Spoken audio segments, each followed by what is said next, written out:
nas margens plácidas de um povo heróico, bravo, retumbante, e o sol da liberdade em raios fúlgidos brilhou no céu da pátria nesse instante.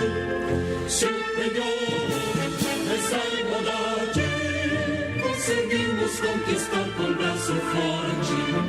Em desejo, a liberdade desafia o nosso peito à própria morte.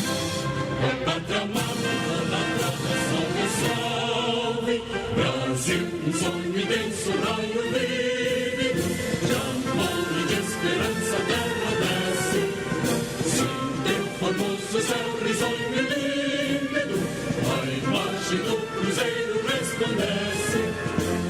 Gigante pela própria natureza, estrelas norte, pálido colosso, e o teu futuro espelha essa grandeza. Terra dourada, entre outras lutas do Brasil, a pátria amada, os filhos deste sol mais gentil, pátria amada Brasil. Deitado eternamente em berço esplêndido, ao som do mar e a luz do céu profundo, fulguras obras em florão da América, iluminado ao sol do novo mundo.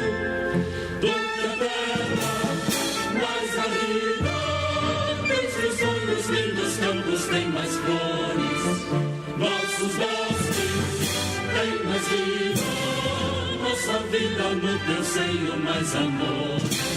A pátria amada, idolatrada, salve, salve. Brasil de amor eterno seja símbolo, um labaruto sentas estrelado, e diga o verde louro desta flor, mas no futuro e glória do passado, os serpes da justiça clama forte, verás que o frio teu não foge a luta, nem teme quem te adora a própria morte. Terra dourada, entre outras vidas, tem Brasil a pátria amada, os filhos deste sol está gentil, pátria amada Brasil.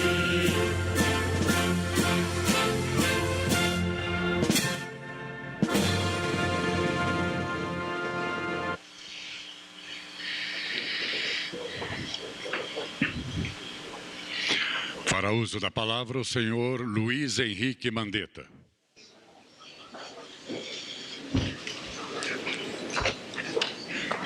Bom dia a todos. Em tempo que cumprimento o excelentíssimo senhor presidente da República, Jair Bolsonaro,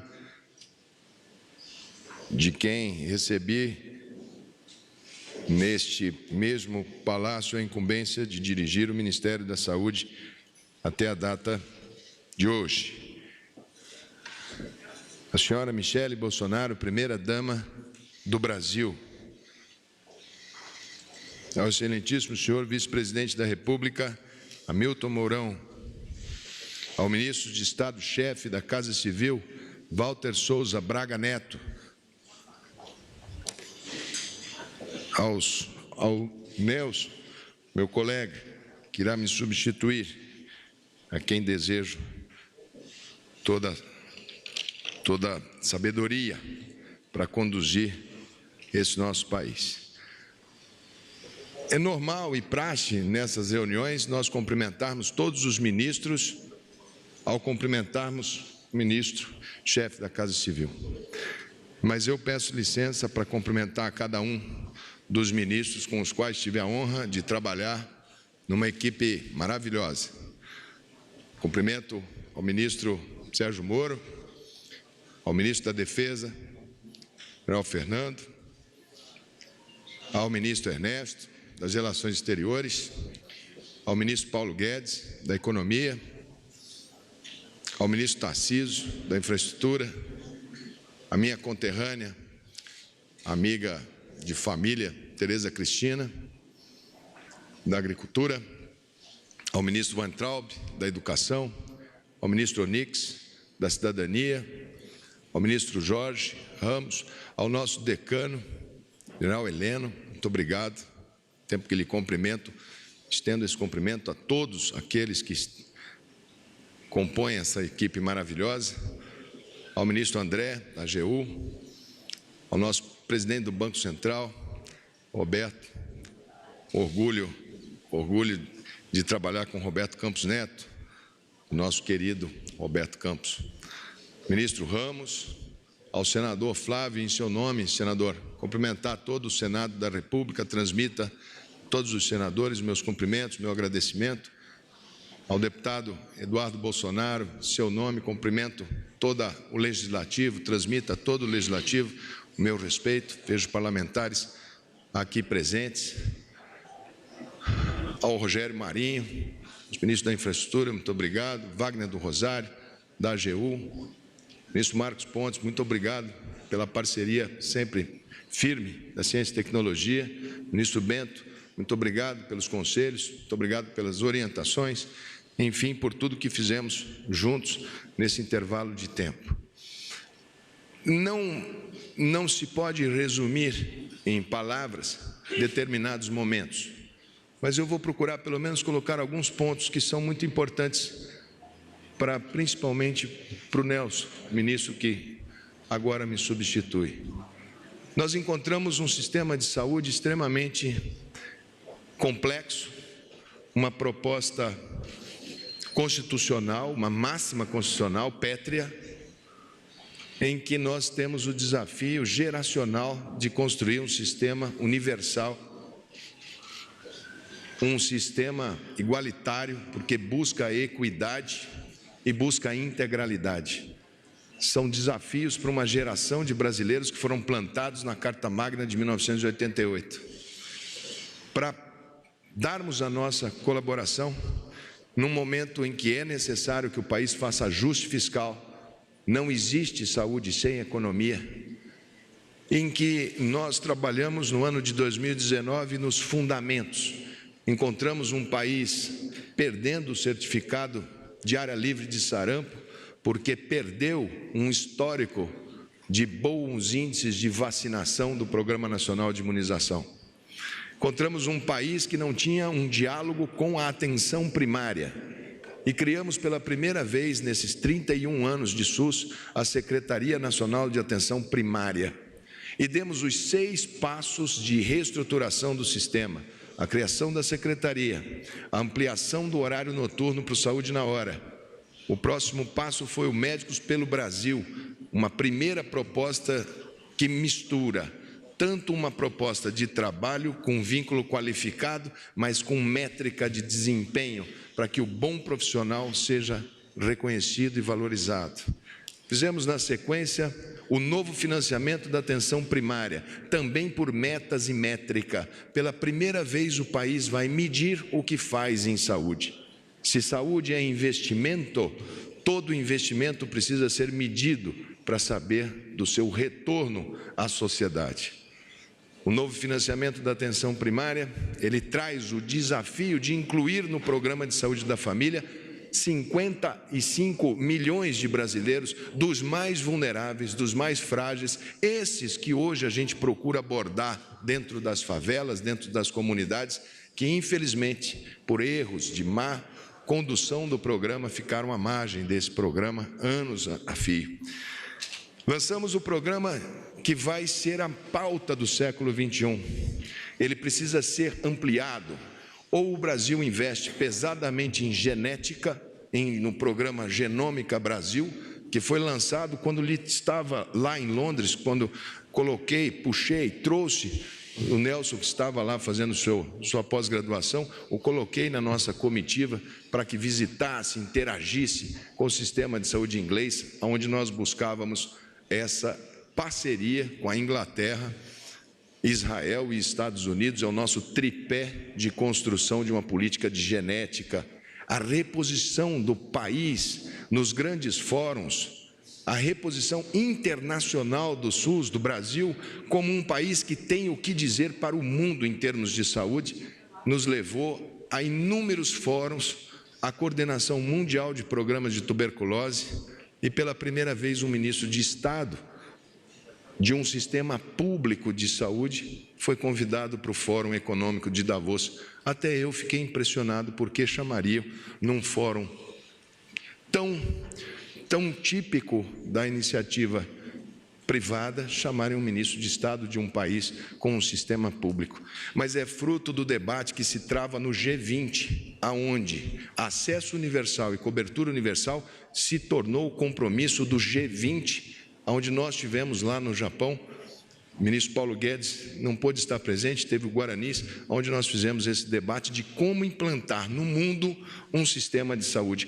Esse é o debate pós-corona que mais será desafiador. Como o Brasil vai sentar na mesa de negociação da nova ordem mundial de saúde? Veja os aeroportos que fazem toda aquela testagem para ver se não tem um canivete, se não tem uma bomba, um revólver. E a testagem da biossegurança deve ser a tônica no século XXI. Nós plantamos as raízes e aqui peço atenção a todos, embora pública, embora com todas as suas dificuldades, a Fiocruz se revela mais do que nunca necessária à própria soberania. Foi dali que nós tiramos os kits para fazermos os nossos testes, que muitos dizem ser poucos e são poucos, mas num momento em que o mundo inteiro fez uma corrida para esses testes. É preciso lançar o complexo industrial, porque se tiver vacina, podem ter certeza que ela só será feita por quem tiver capacidade de produzir vacina. E nós precisamos ter a nossa autonomia científica dentro desse nosso grande celeiro de pessoas que lutam pela saúde pública. Esse reposicionamento internacional marca uma nova era de discussões que o Itamaraty, mais do que nunca, será a pedra angular para a saúde pública. E aqui eu agradeço porque todas essas viagens internacionais, em todos os continentes, e fui a todos, fui à África, fui à América Central, fui ao Japão, fui à Ásia, fui várias vezes à Europa, o trabalho de excelência da diplomacia brasileira no assessoramento, empoderamento e tratativas de altíssimo nível que foram feitas pela saúde pública brasileira. Nós passamos por esse ano de 2019 e eu disse ao ministro Paulo Guedes, vou ter a honra de não lhe pedir recurso. E trabalhei durante 12 meses com uma gestão orçamentária muito austera. Pela primeira vez o SUS não deve nenhum centavo a nenhum prefeito, a nenhum estado. Nós zeramos todas as habilitações em dezembro de 2019, não há uma pendência. Nós estamos trabalhando no ano de 2020. No ano passado, nós renovamos 40% da frota do SAMU, que estava há quase 3 anos sem renovar. E talvez por isso seja um dos pilares para a gente estar rodando aí com as nossas ambulâncias em bom estado. Também nesse ano nós fizemos um repasse até agora, ministro Guedes, em recursos, liquidez para estados e municípios, em recursos diretos de mais de 6 bilhões em 40 dias. Nós já colocamos as EPIs e tivemos que fazer a compra centralizada, não é função da União, mas tivemos que comprar porque o mundo entrou em colapso. Os testes, nós só conseguimos comprar esses que estão chegando, porque nós pedimos o auxílio da iniciativa privada, e foi a Vale do Rio Doce e o sistema bancário que compraram 10 milhões de testes rápidos, dos quais, para trazer de lá até aqui, até a logística de avião eles tiveram que pagar, porque até isso caiu no mundo. E a gente tem que agradecer muito as inúmeras parcerias que vieram.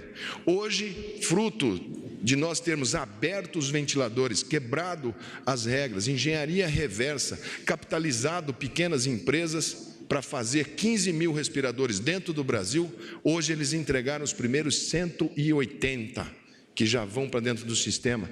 No mês de maio nós estaremos com um sistema muito mais eficaz. Também com a iniciativa privada, mas sem comprar o reagente não adianta ter, nós compramos através da OPAS, Organização Pan-Americana de Saúde, num acordo internacional difícil de ser feito, o Brasil fecha 10 milhões de testes PCR-RT. E o maior programa de concentração para usina de exames privado, feito com a DASA, que fez a sua proposta sem custos para o sistema de saúde, apenas o custo da operação, mas nada, nenhum tostão de ganho, isso tudo numa colaboração com o sistema de saúde, a gente vai conseguir no mês de maio ter na faixa de 20 a 25 milhões de testes sendo realizados em todo o território nacional, num cenário onde não há mercado. Eu sempre disse para os senhores que colapso é quando a gente tem o dinheiro, tem a ordem judicial, tem a carteirinha do plano de saúde, tem tudo, tem até a doença e simplesmente não há o sistema. Isso o mundo experimentou por ter feito uma opção de concentrar todas as compras com a China, 94% desses insumos, e a Índia com a matéria-prima, com mais de 90%. A gente espera que a Índia continue produzindo essas substâncias primárias, porque caso contrário, do mesmo modo que estamos sentindo falta das máscaras, poderemos sentir falta dos medicamentos de uso contínuo. É um passo difícil, o século XXI vai ser dividido em antes e após o coronavírus. Todas as economias vão sofrer, a nossa vai sofrer, e muito nos preocupa a segunda onda, o pós-Covid. A economia será o grande desafio, ministro Guedes, mas tenho muita confiança na vossa condução, nas inúmeras ferramentas de gestão que temos para fazer esse enfrentamento. Muito obrigado, presidente, pelo tempo que pude servir ao governo. Uma honra para mim trabalhar durante esse período com essa equipe, sob sua liderança, sob sua coordenação e, humildemente, como cidadão, me coloco à disposição sempre que for chamado, sempre que for convidado, para qualquer tipo de serviço que eu possa fazer. Hoje, eu quero agradecer, além de todos os ministros, a minha esposa que está aqui, Terezinha Alves Mandetta, médica, companheira, e em nome da minha família, dos meus filhos, do meu pai e da minha mãe, a gente trabalha muito forte na educação dos filhos por valores. E eu gostaria muito de deixar muito claro que, do ponto de vista nosso, de educação familiar, nós sabemos muito bem que fizemos um trabalho que deveríamos ser feito e continuamos à disposição do país, com a mesma vontade de que esse país possa ter dias melhores. Muito obrigado, presidente, muito obrigado a toda a equipe. Um agradecimento especial à dona Michele Bolsonaro pelo trabalho inspirador em relação às doenças raras.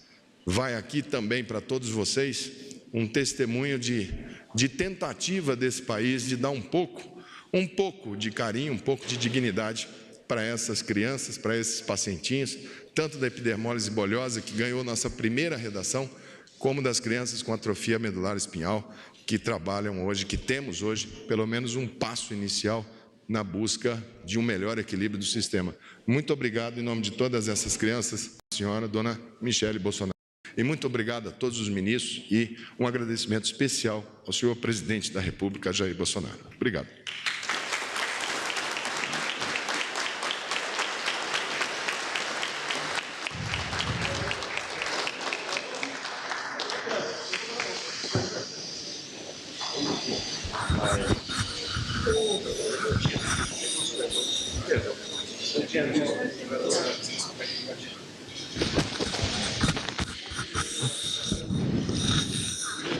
Neste momento, o presidente da República assina o termo que dá posse ao ministro de Estado da Saúde. Convidamos o ministro de Estado da Saúde, Nelson Teich, a assinar o seu termo de posse.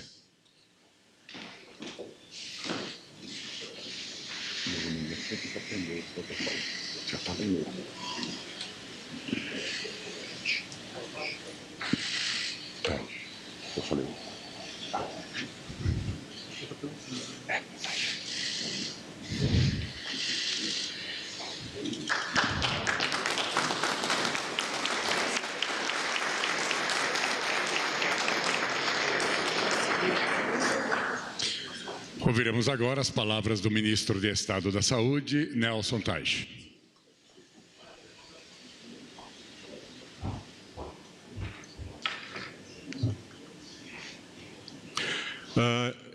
Agradeço a presença de todos.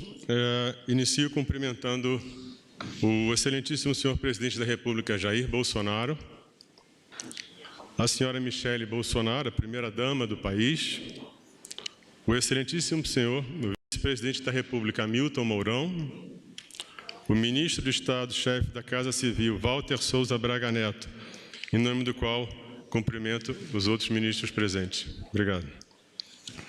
O Procurador-Geral da República, Augusto Aras, um cumprimento especial ao Dr.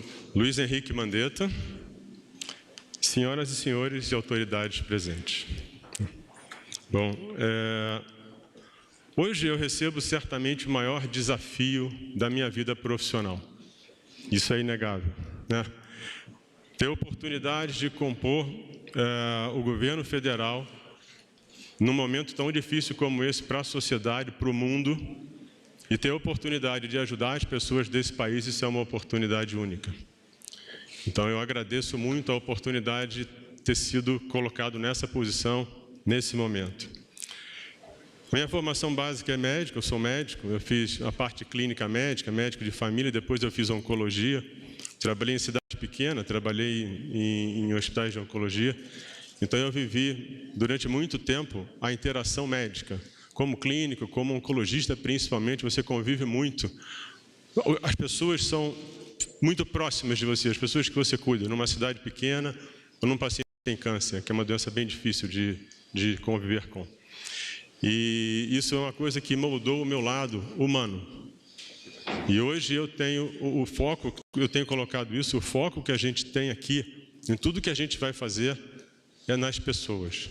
Por mais que você fale em saúde, por mais que você fale em economia, não importa o que você fala, o final é sempre gente. E é isso que a gente vem fazer aqui, trazer uma vida melhor para a sociedade e para as pessoas do Brasil, né?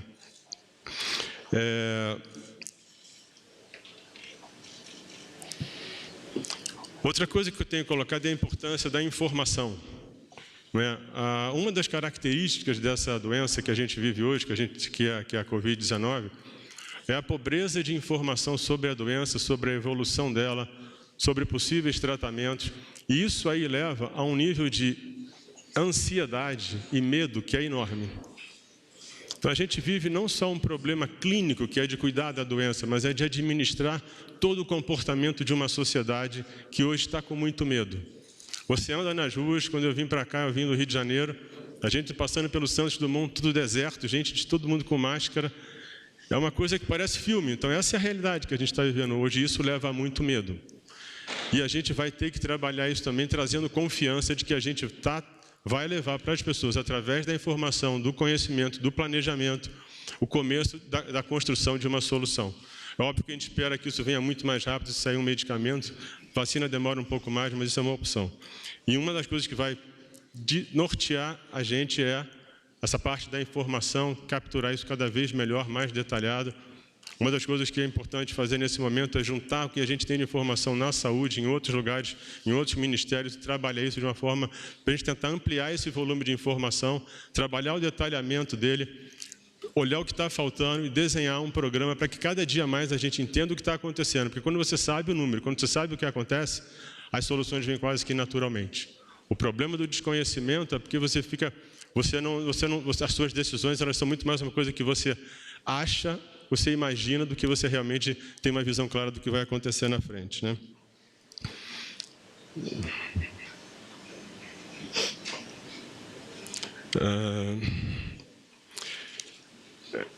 Uma coisa que é fundamental, que ao longo da minha vida, eu fui médico, hoje em dia eu não atendo mais, eu até tive uma empresa, eu vim da área... E uma coisa que eu percebia na empresa é a necessidade de você também formar times, que é de você trazer as pessoas certas para os problemas certos. E você dá para essas pessoas a condição de trabalhar, porque às vezes se você mapeia o problema, mas você não traz o time, você não consegue resolver. Então isso é uma outra coisa que é muito importante. Então, por exemplo, uma das coisas importantes nesse momento é a gente pegar, não só na área do Ministério da Saúde, mas outros ministérios que de alguma forma têm uma relação muito direta com os problemas atuais da Covid, mas da saúde como um todo, como essas pessoas vão trabalhar juntas. Então, uma lista de problemas de cada área fundamental, para a gente entender e definir com prioridade e como esses problemas interagem com a saúde, com tudo que a gente quer construir. Então, a criação de uma estratégia de abordagem de problema, de conhecimento, de formação de equipe, isso vai ser importantíssimo para a gente melhorar a eficiência de como a gente vai trabalhar o momento atual e o futuro. Porque uma coisa importante que a gente tem que entender é que a Covid hoje está atraindo todas as atenções. Mas existem outras doenças, existem outros problemas que você não pode deixar de lado. Você vai ter que acompanhar com a mesma intensidade, mesmo que você não fale tanto deles. Então, por exemplo, se você tem menos acesso, você tem menos disponibilidade de serviços de diagnóstico, por exemplo, como é que você vai ter... Será que você não vai prejudicar o diagnóstico de pessoas com câncer? O que isso vai representar lá atrás quando você reduz a atividade? Não é da economia, dos serviços, né? O que vai acontecer quando a pessoa fica em casa com medo de ir no pronto-socorro e ela infarta e ela não chega a tempo no hospital? O que vai acontecer? Então, essa atenção na Covid, mas prestando atenção que toda a saúde tem que estar atenta, a gente vai ter uma entrada agora de período de novas doenças que com essa periodicidade, a gente está falando da dengue, está falando da influenza, isso vai entrar, então vai complicar o sistema. A gente vai ter que tomar cuidado com isso e tem que acompanhar também os indicadores sociais. Por quê? Por exemplo, se a gente tiver mais desemprego de pessoas que vão perder o plano de saúde, isso vai impactar no SUS. A gente acompanhar como é que vai ser essa evolução. Então, tudo que a gente fala aqui acaba muito em informação detalhada, com qualidade e bem avaliada e bem estruturada. E formação de equipe. Então, isso vai ser uma coisa que eu pretendo trazer de uma forma mais intensa nessa transição de um ministro para o outro. Em relação ao coronavírus, eu já comentei, quer dizer, a gente tem hoje que a gente vai ter que trabalhar esse cenário de tanta incerteza, mas existem hoje coisas muito promissoras, né? A gente hoje está vendo medicamentos que estão surgindo com uma grande possibilidade. Saiu ontem um estudo de um antiviral com aparentemente uma resposta muito grande. Então, uma esperança que a gente tem também é que a gente consiga talvez ter uma solução para o problema mais rápido do que a gente imagina se a gente tiver algum medicamento. Isso é uma coisa fundamental. Uma das coisas mais importantes que a gente vai ter aqui é a avaliação precoce de como estão indo as pesquisas, não só na área do Covid, mas em todas as outras áreas, para que a gente, numa posição privilegiada de ministério, para que a gente consiga antecipar possíveis informações, para que a gente consiga utilizar, ter acesso a medicamentos que vão ajudar nisso, né? E aí, como eu digo, eu recebo do presidente Bolsonaro essa missão de ajudar, e como eu falei para vocês, é uma honra para mim estar aqui, ter a oportunidade de ajudar o Brasil nesse momento, né?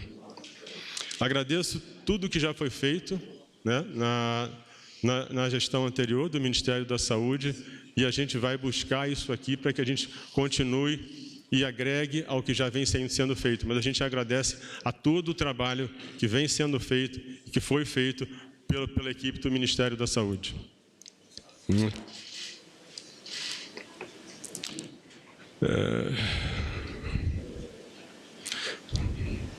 Na verdade, hoje, eu começo as minhas atividades aqui, e basicamente o que a gente estou chegando hoje, e a ideia é realmente que a gente trabalhe pontos que eu considero importantes como ações iniciais. Uma, como eu falei, juntar as informações das diferentes áreas que a gente tem dos ministérios, para a gente tentar aumentar a quantidade de informação, mais detalhamento e poder analisar, né?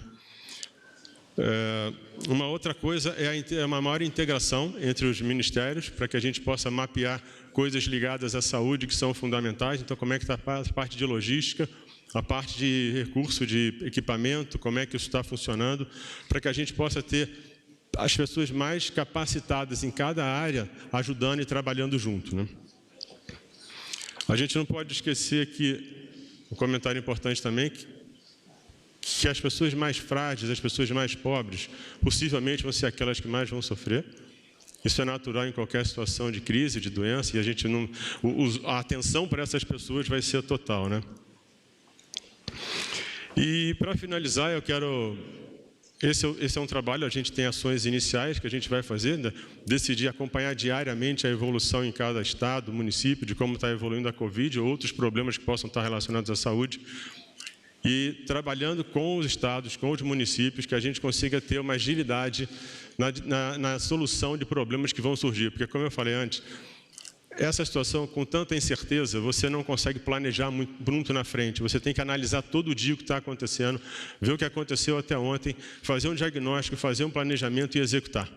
A grande dificuldade realmente é você tirar as coisas do papel e das ideias e fazer com que aquilo aconteça na prática. É quando você realmente muda a história, é quando você realmente ajuda as pessoas. E para finalizar, eu quero agradecer a minha família, minha mulher está aqui, minha esposa, agradecer meus filhos. Isso foi, a gente conversou antes de eu assumir essa posição, era muito importante que eu tivesse apoio pleno da família, porque é uma missão que te obriga a trabalhar 24/7, né, principalmente em fase de crise. Então, eu agradeço muito a minha família, né, e agradeço mais uma vez ao presidente a oportunidade de ajudar o Brasil num momento como esse, e que, além disso, depois disso, que a gente consiga trabalhar a saúde como um todo, em todas as áreas, aí juntando saúde pública, a saúde suplementar tem que ser lembrada também, ela faz parte, pessoas do empresariado que querem ajudar. A ideia é a gente trazer todo mundo junto, num grande guarda-chuva, num grande planejamento, num grande time, para que a gente realmente consiga levar o Brasil para uma situação melhor, tanto na saúde quanto na economia. Obrigado.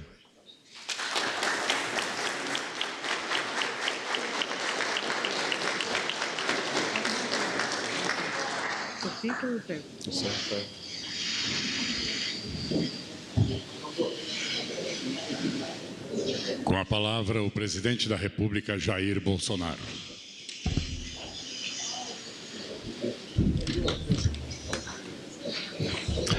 Bom dia. Hoje é dia de alegria. Afinal de contas, nós vamos unir aqui agradecimentos e cumprimentos. Prezado vice-presidente, sempre falei que o nosso ministério é um time, né? E um time, de vez em quando, alguns jogadores são substituídos. Por vezes, por cansaço.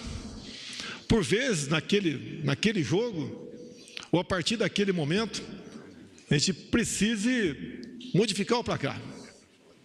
Não há demérito para ninguém nesse momento. E todos torcem pelo time chamado Brasil. Prezado Augusto Aras, doutor Augusto Aras, nosso chefe da PGR, uma satisfação vê-lo aqui. Senhora Michele, primeira-dama, chefe da Casa Civil, Braga Neto. Esse cumprimento é para mim? Meus cumprimentos a todos, senhores ministros. Dizer a todos que eu quero primeiro começar a agradecer Henrique Mandetta, do estado da Tereza Cristina, do estado ao qual tive o prazer e a honra de servir no 9º GAC NIUAC por 3 anos, um estado caloroso em todos os aspectos, não só no tocante ao clima, bem quanto ao povo, bastante simpático e hospitaleiro. Saudades daquele churrasco com mandioca, daquelas guaviras de final de ano.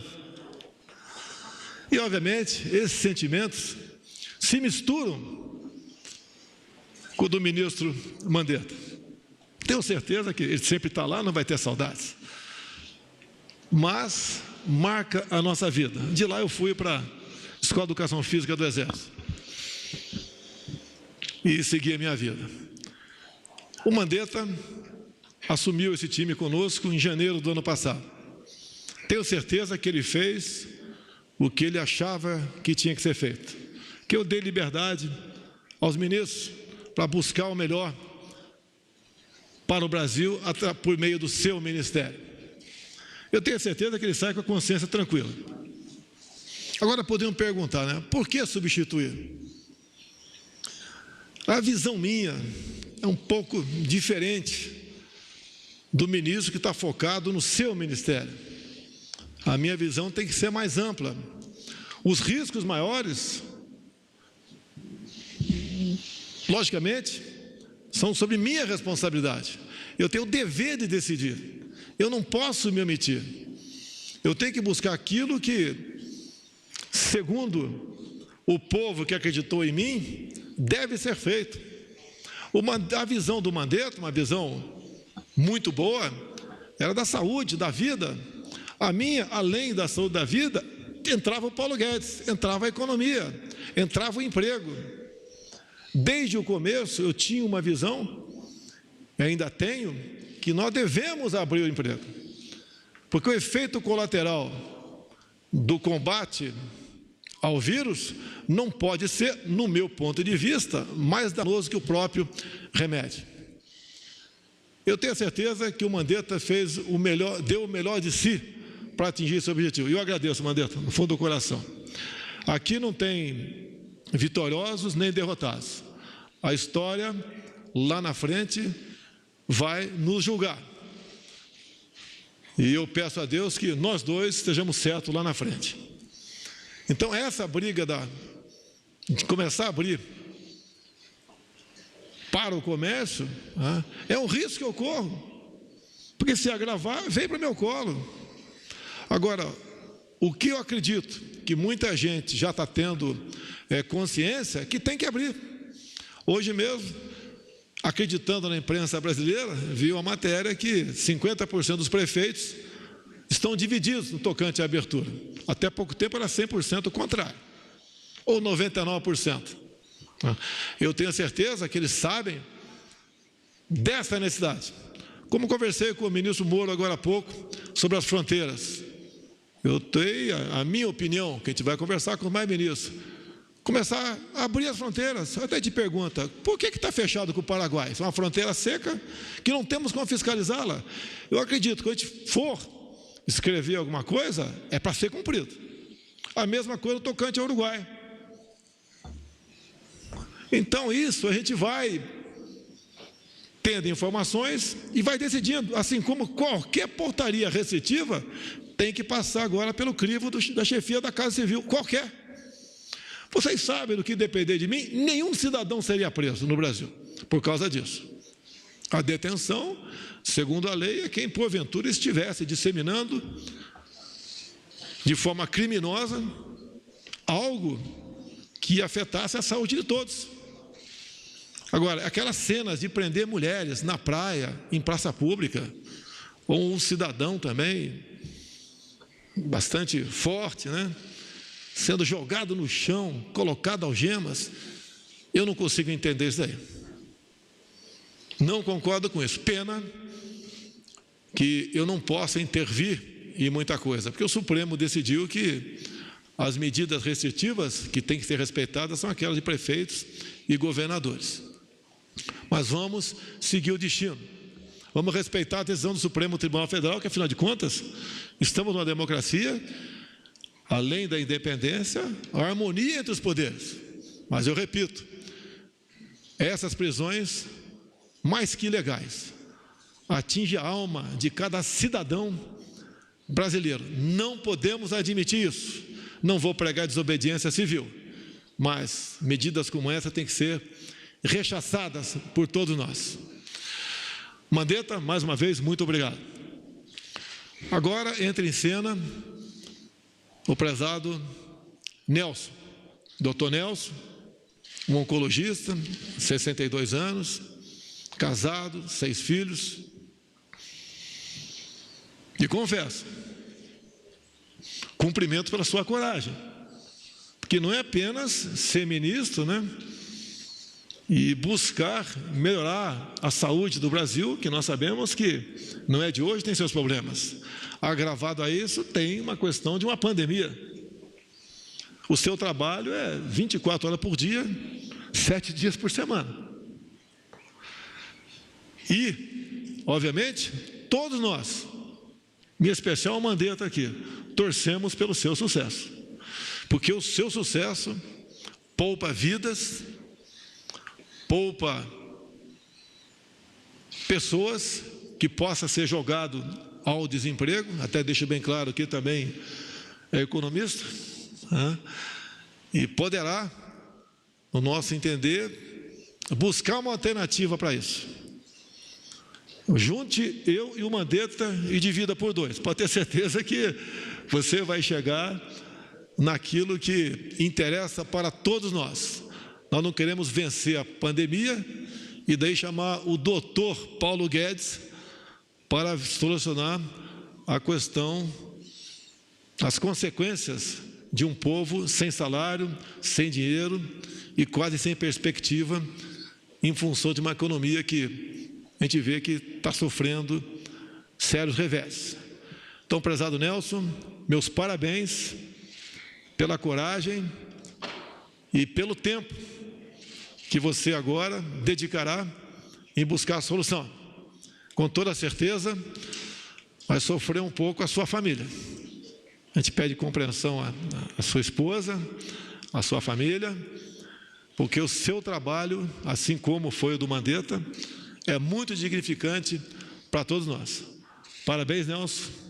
Deus te acompanhe, que você seja feliz e nos ajude, assim como o Mandetta ajudou, a buscar dias melhores para todos nós. Muito obrigado a todos.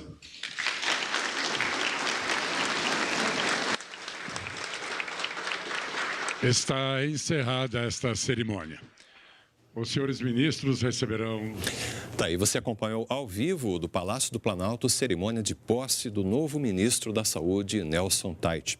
Continue agora com a programação da TV Brasil e siga bem informado também pelas nossas redes sociais.